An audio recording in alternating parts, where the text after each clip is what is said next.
bidireccional. Entonces, esas PCs han empezado a buscar formas de conectarse y la primera forma de conectarse que han buscado ha sido lo que Unix ya hacía, conectarse a través de puertos. Y es que a través de puertos seriales o puertos paralelos han intentado hacerlo, pero lamentablemente no les acompañaba el sistema operativo. Entonces han tenido que buscar herramientas, crear herramientas que les permitan conectarse. ¿Se acuerdan cómo se llamaba la herramienta?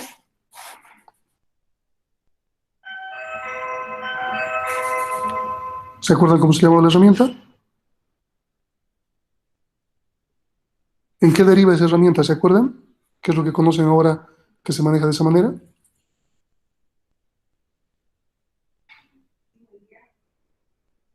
¿Nada? ¿Ni idea? Se llamaba LabLink. Era un programa que dividía la pantalla en dos partes. Una computadora era una parte y la otra computadora era la otra. Y bueno, lo que ahora conocen como algo parecido a eso es Commander, Windows Commander, Total Commander, etcétera, etcétera. Esta ha sido la primera intención de conexión de dos computadoras para compartir información. Y luego existía Lantastic, que era otro software que permitía conectar más de dos máquinas ya, pero bajo ese esquema un poco limitado de una conexión a través de puertos. Y surge la invención de la tarjeta de red a través de Xerox. Vamos a ver ese video de Xerox en segundo tema. No, todavía no nos toca en esta parte, pero bueno, van a conocer al creador justamente de las redes Ethernet, que son las que manejamos actualmente, pero vamos a verlo en ese tema. Sin embargo, la creación de la tarjeta de red ha proporcionado el hecho de que ya no necesitábamos interfaces seriales o paralelas para conectarnos, sino ya teníamos un dispositivo que nos iba a conectar. Lo que nos faltaba ahora era el software. ¿Qué software podía utilizar esa infraestructura hardware para conectar máquinas? Y lo que se hace es trabajar con Novel Network. Novel Network crea un software que funcionaba bajo DOS o sobre DOS si quieren. Y esto permitía que podamos manejar el DOS por debajo y un software llamado Novel Network, y que permitía hacer que se creen volúmenes de información. Si uno tenía una carpeta de WordPerfect, un procesador de textos, esa carpeta se compartía a los demás en la red por una unidad, por ejemplo, llamada Z. Y si teníamos una planilla electrónica, se compartía por una unidad llamada X. Si teníamos un juego como Sokoban o Pac-Man, se compartía por una unidad llamada Y. De tal forma que las máquinas, las clientes que estaban conectadas físicamente con tarjetas de red a esa máquina servidora, lo único que tenían que hacer es, sobre su sistema operativo de OS, hacer correr un programita llamado ipx.com. A través de eso ya tenían acceso a las unidades. Colocaban Z2 puntos, Enter, y ya estaban en el servidor. Entonces, ese ha sido un gran avance para que, bajo un esquema de OS, que es un sistema operativo monotarea, pueda manejarse un esquema distribuido o una red.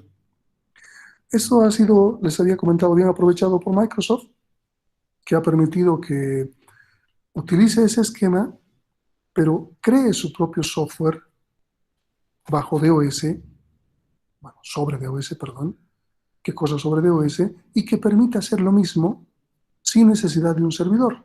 ¿Cómo se llamaban esas redes? ¿Cómo se llaman esas redes que no precisan un servidor?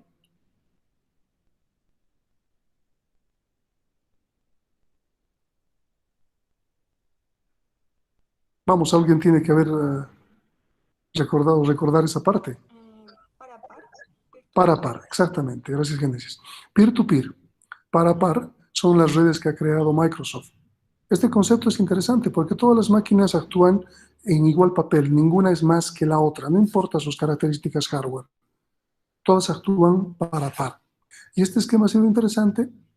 Sobre DOS se corría un programa llamado win.com, que en la práctica era una aplicación que permitía ejecutar formato gráfico, utilizar ratón, manejar ventanas, puntero, menúes, diálogos, etcétera, etcétera. Pero corría sobre DOS. No era un sistema operativo en sí, era un programa, una aplicación. Y es que así ha avanzado hasta la versión 3.11, más o menos, desde Windows 1, digamos, hasta la 3.11 y luego, bueno, en realidad, de Windows de 1 hasta la 3.0, solo era para la PC. ¿Está bien? Solo era para la PC. La versión 3.11 ha incorporado elementos de red, que ha aprovechado la estructura que ya tenía establecido Novel Network. Y luego esta red se ha popularizado y en sus versiones Windows 95, 98, Millennium Edition, han considerado Microsoft que ya no necesitaba de DOS y ha conjuncionado el DOS junto con su aplicación Windows y ha creado un nuevo sistema operativo llamado Windows. Sin embargo, si ustedes han podido ver la materia de sistemas operativos, se han de dar cuenta que aún Windows XP sigue manejando DOS por debajo. Entonces, es muy probable que Windows Vista 7, 8 y 10 también lo hagan. Pero bueno, está enmascarado y tampoco importa mucho. El detalle es que ya tenemos un sistema operativo que está utilizándose en red, ya específicamente para red. Novel Network estaba adaptando DOS, mientras que Windows ya maneja un esquema en red. También Windows, en esta época, entiende que el esquema que Unix utilizaba y que Novel Network utilizaba eran buenos, y el par a par era otra forma de hacerlo. ¿Cuál era el esquema que utilizaban Unix y Novel Network?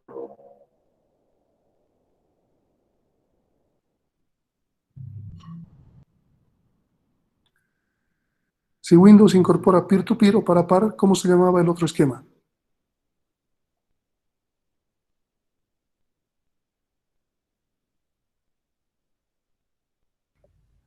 ¿Un servidor? Basado en servidor, exactamente, server-based. Eran basados en servidor. Y Windows retoma la idea y vuelve a sacar un esquema de red basado en servidor. Y es que ahora, por esa razón, tenemos aplicaciones o sistemas operativos Windows para server y aplicaciones Windows o sistema operativo Windows para cliente. Tenemos Windows Server versiones X, Windows Cliente versiones hasta el 10. Y eso nos permite manejar un esquema donde ahora tenemos un paradigma cliente-servidor. Entonces, Windows puede funcionar en par a par o puede funcionar en un esquema basado en servidor. El protocolo que manejaba Microsoft para hacer que funcione esto era diferente al de Novel Network. De Novel Network se manejaba el IPX.com. ¿Cómo se llamaba el protocolo de Windows? ¿Cómo se llama el protocolo de Windows?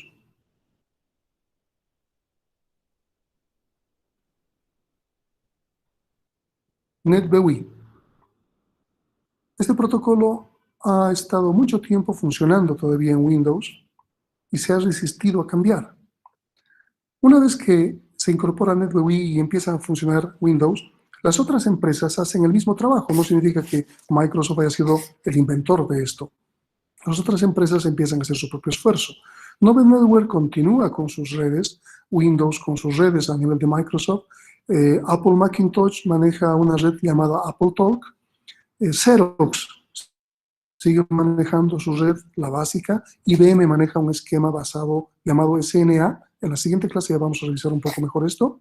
Van a darse cuenta ahí de las diferencias. Entonces, cada uno empieza a crear islas. Cada uno empieza a crear su hardware y su software. De tal manera que no se podían comunicar unos con otros. ¿Qué ocurre? Tenemos una presentación. ¿Dónde están? Ustedes tienen abierto. Se llama Historia de Internet. ¿Se puede ver? Sí. Ok. Este es un documento que está publicado ahí y me gusta mucho, no le he quitado nada, hay muchas cosas que no nos interesan, pero habla un poco de la historia, no tanto del aspecto de las redes de PCs, sino de las redes de manera general con mainframes en esa época.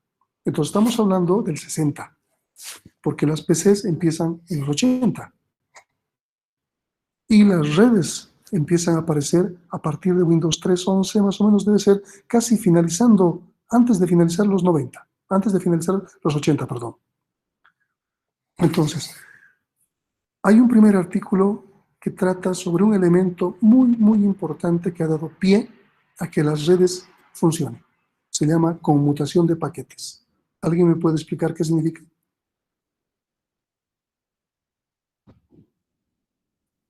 Conmutación de paquetes. Para que tengan una idea clara, Cuando utilizamos teléfono fijo, los que tengan teléfono fijo en su casa, ¿qué tipo de conmutación se utiliza? Vamos, electrónicos, deberían tener una buena idea de esto. Tal vez los informáticos y de sistemas no.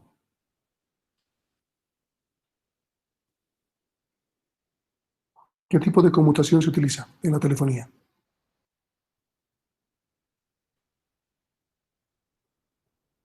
Circuitos. La conmutación se llama conmutación de circuitos.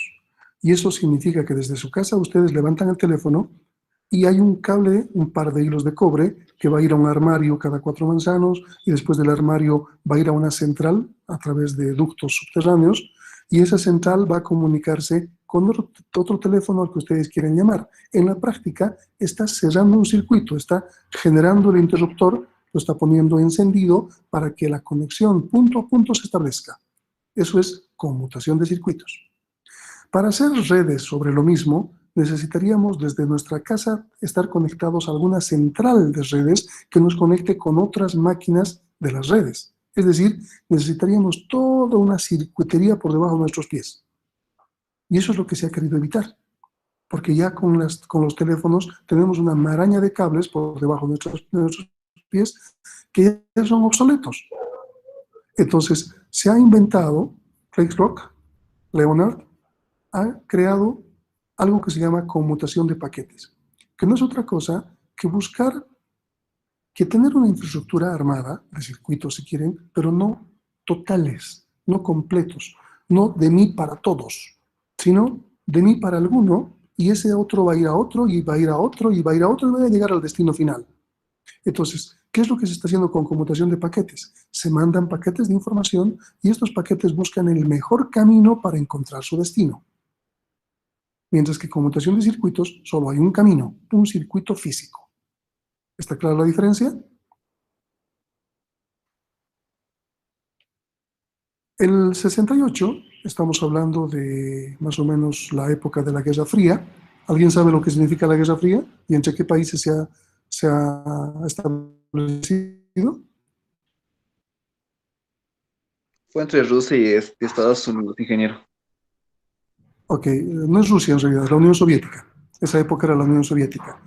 Y empiezan a pelearse, entre comillas, tratando de ser el mejor. O sea, no ha habido una pelea, no ha habido una guerra como tal física, sino la guerra ha sido en tratar de ser el mejor. ¿Quién era el mejor de los dos? Y justamente en sus logros se puede destacar quién lanza el primer satélite. ¿Se acuerdan quién es? Unión Soviética. La Unión Soviética. ¿Cómo se llama el primer satélite? Sputnik. Sputnik. Justamente de ahí viene la vacuna. Es para hacer gala de que ellos han sido los primeros. El nombre de la vacuna contra el COVID rusa no es al azar. Es una forma de recordar al mundo quién ha lanzado por primera vez algo innovador y tecnológico. Claro que el satélite de Rusia, de la Unión Soviética, perdón, el Sputnik, no hacía más que decir aquí estoy. O sea, era bip, bip, bip, bip, dando vueltas alrededor del mundo. Era una forma de decir, hemos colocado algo ahí que nos manda señal. No hacía nada más. El primer satélite de Estados Unidos sí ha permitido comunicarse, un año después del Sputnik, pero ya le han ganado. Lo mismo pasa con la llegada a la Luna. ¿Quién llega primero a la Luna? Estados Unidos. ¿Quién la pisa por primera vez? Quien llega primero a la Luna es la Unión Soviética, pero quien la pisa por primera vez es Estados Unidos. Y aún de eso hay dudas. Han debido leer, ¿no? Han debido ver que aún hay dudas del alunizaje, que ha sido todo montado. Pero sin embargo, la Unión Soviética ha llegado primero a la Luna. No han llegado a pisarla, ¿sí? Entonces, esta Guerra Fría ha provocado un gran avance tecnológico. Pero principalmente la Guerra Fría, al estar compitiendo, ha generado de alguna manera un ánimo de estar a la defensiva. Entonces, Estados Unidos sabía que tenía comandos, este, oeste, norte, sur y el Pentágono, por ejemplo, y decía, ¿qué pasa si atacan el Pentágono? Voy a quedar indefenso, no voy a poder comunicarme con mis otros comandos de tal manera que pueda lanzar un contraataque. Entonces empieza a pensar en su defensa, así que crea un grupo, un proyecto, liderizado por el Ministerio de Defensa de los Estados Unidos, llamado ARPA. el 68, si se fijan. Este proyecto ARPA pretendía que todas las computadoras mainframes que tenían aisladas, es decir, el Pentágono tenía todo su mundo, el Comando Sur todo su mundo, y que se comunicaban solamente por teléfono.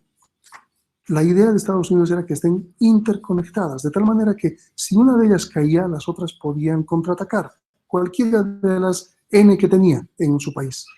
Entonces, este proyecto ARPA justamente impulsa la investigación para que alguien investigue y pueda interconectar sus equipos, considerando que los equipos que tenía no eran de la misma marca. Si ustedes recuerdan, les acabo de decir que cada uno ha creado una isla, ¿verdad? Entonces, existían islas. Claro que no eran de PCs, eran equipos tipo Unix que tenían terminales tontas. Existían otras marcas, como Altos, por ejemplo, estaba la Digital, había muchas marcas en la época. Y ARPANET es el proyecto que varias universidades, 4 universidades se adjudican. Y el 69 empiezan sus primeras pruebas.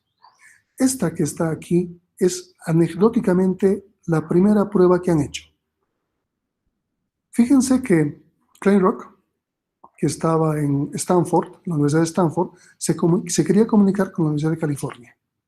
Y lo que hacen es crear una sesión remota. ¿Qué significa sesión remota?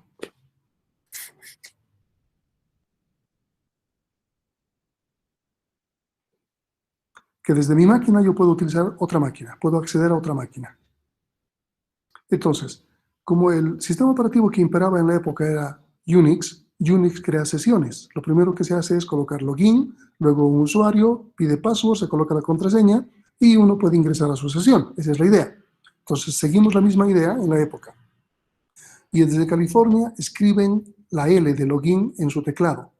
La L viaja por la red que habían establecido ellos y por teléfono ellos se están comunicando. Y le dice, ¿puedes ver la L? Es decir, en el monitor de Stanford aparece una L. Y Stanford le dice, sí, puedo ver la L. Luego, en California, escriben la O y le pregunta por teléfono, ¿puedes ver la O? Sí, puedo ver la O. Y luego escriben la G de login y el sistema se cuelga. Esta es la primera comunicación de redes a nivel mundial. Este vendría a ser el origen de lo que ahora conocemos como Internet y que estamos utilizando en este momento para dar la clase. Anecdótico, bastante interesante, lo que ha ocurrido entre estas universidades y su primera prueba. Seguramente ha habido muchas más pruebas, pero esta es una de las que ellos han publicado como el elemento inicial, el 69. Entonces, aparece el 70 más universidades que se integran al proyecto porque han visto algo interesante. El 71, fíjense la cantidad de máquinas que habían, y el 72 ya estaban en la costa este y en la costa oeste de Estados Unidos. O sea, por todo Estados Unidos, muchas universidades conectadas, probando el nuevo invento.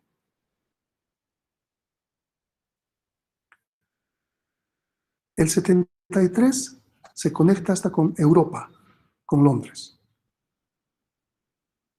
Aquí hay un esquema interesante.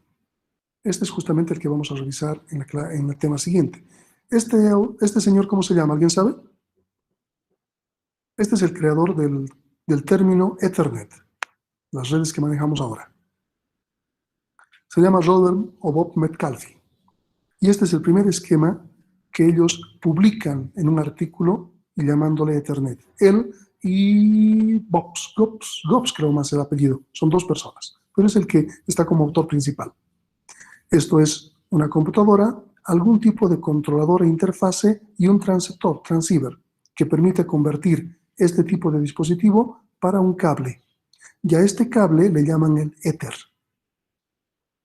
Y muchas máquinas conectadas al Ether logran una red en el Ether, Ethernet.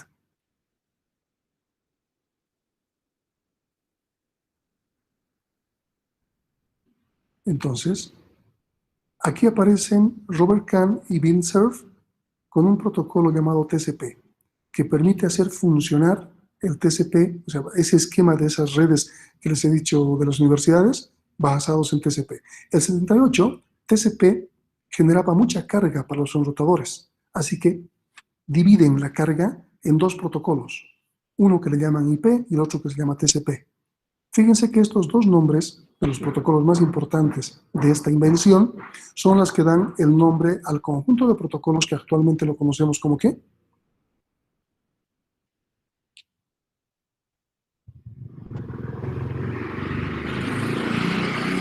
TCP/IP. TCP/IP es el protocolo que nos permite conectarnos ¿a dónde? ¿A dónde? A lo que llamamos Internet. Este es el protocolo que vamos a estudiar en extenso en la materia, TCP/IP. Fíjense que el 83, una vez que ha tenido éxito este proyecto, desde el 69, fíjense cuánto ha pasado.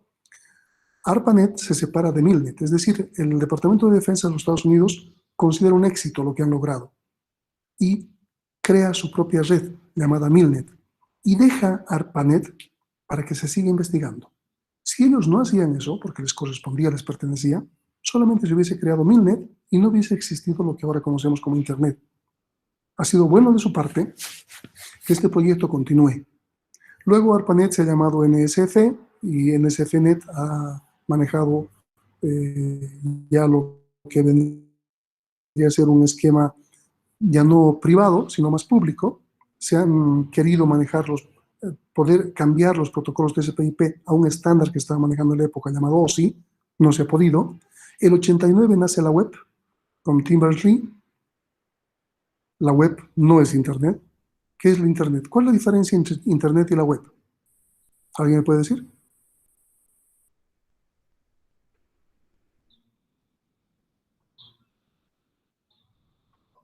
¿Cuál es la diferencia entre Internet y web? Porque lamentablemente muchos lo confunden.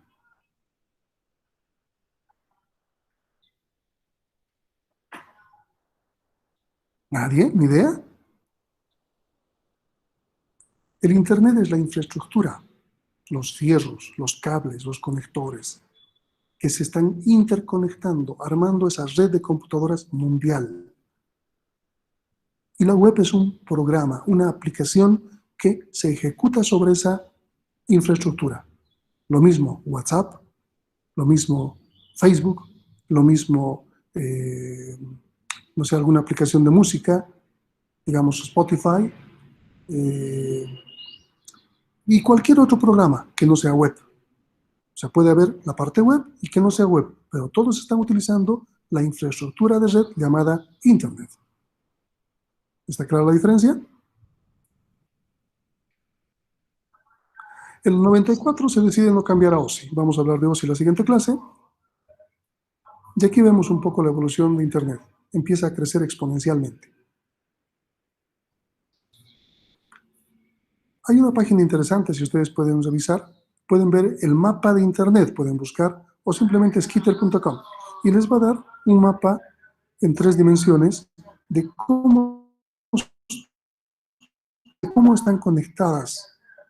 Se van a dar cuenta cuántos equipos están conectados al Internet, pero no van a ver su equipo.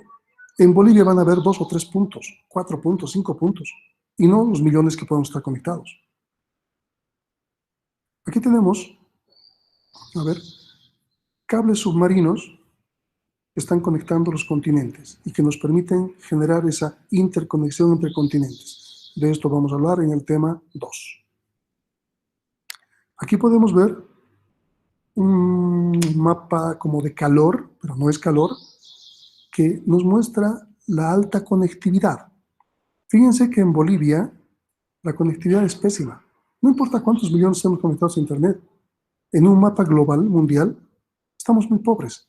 Es más, Brasil en el lado sudamericano.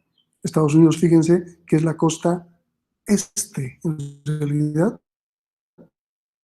Sí, es la costa este, la que más se conecta. Europa, fíjense África, fíjense Asia, ¿no? Un mapa que nos muestra esto. Aquí tenemos ¿qué es esto? Cuando es más azul hay más conectividad, o sea, cuanto más esté más oscuro. Bolivia está con un esquema muy claro. Este es importante. Este vendría a ser, ¿cuál sería la división geográfica hablando de población de Internet o penetración de Internet. Fíjense, ¿qué sería Bolivia? Perderíamos mucho más territorio del que tenemos, ¿no? Brasil sería más grande. Estados Unidos se ha comido a Canadá prácticamente, y ahí podemos ver cómo se manejan estos esquemas de manera tal que el uso de Internet está creando otras fronteras. Bastante interesante el esquema. Y este otro es descargas promedio, la velocidad. Cuanto más claro, más cálido es el color, mejor. Cuanto más oscuro, ¿cómo se llaman los colores oscuros? Más fríos, menos velocidad. Estamos en menos velocidad, lamentablemente. Y vamos a explicar las razones y todo en nuestro tema. Existen dos videos. Vamos a ver uno. Ustedes pueden ver el de colaboración. Les voy a mostrar este otro. Con la idea de... Está hablando de la evolución histórica. Bueno, ustedes tienen el video para verlo con calma. Pero nos habla de cómo se ha ido comunicando el mundo. Primero han creado los símbolos, formas de comunicación para que se puedan entender. Se han creado las letras, las palabras, los libros, los textos. Se ha inventado el teléfono.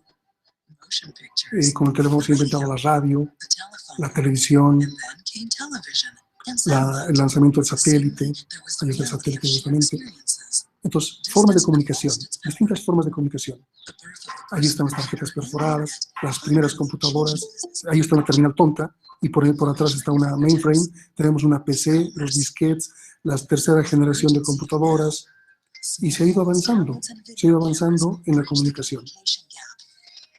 De tal manera que ahora tenemos dispositivos muy pequeños en la mano que hacen grandes cosas que antes eran inimaginables y nos permiten conectarnos con el mundo, tener una conexión muy amplia. Y no importa dónde estemos, podemos hacer nuestro trabajo. No solamente la nube nos va a servir para almacenar cosas, nos permite generar un esquema de tal manera que podamos seguir trabajando donde estemos y podamos seguir haciendo algo que no necesite una presencia física nuestra. Entonces, esto de romper los límites, como se llama de alguna manera este video, es importante entenderlo. Ahora estamos derivándonos en algo que se llama Internet de las Cosas, donde va a haber una alta conectividad de dispositivos que antes no pensaban que debían conectar. Vamos a poder entendernos con nuestro vehículo, con el refrigerador, con la lavadora, con el microondas. Y si nos colocan un chip, vamos a poder hacer que nuestro perro ladre, nuestro gato maulle, o de alguna manera poder saber dónde está quién, etcétera, etcétera, etcétera. Estamos llegando a un mundo de integración total, donde no importa si está cableado o es inalámbrico, la conectividad es muy, muy alta. Y eso es lo que se releva en este video. La arquitectura de red sin límites, sin fronteras. ¿Ok? ¿Dudas? Ya nos hemos pasado tiempo. ¿Dudas? Voy a tomar lista. ¿Alguna duda? Esta clase introductoria, bueno, la he cortado un poco por el tiempo ayer. Es por eso que ahora no he tratado de repetir demasiado, sino tratar de aumentar cosas para que sea más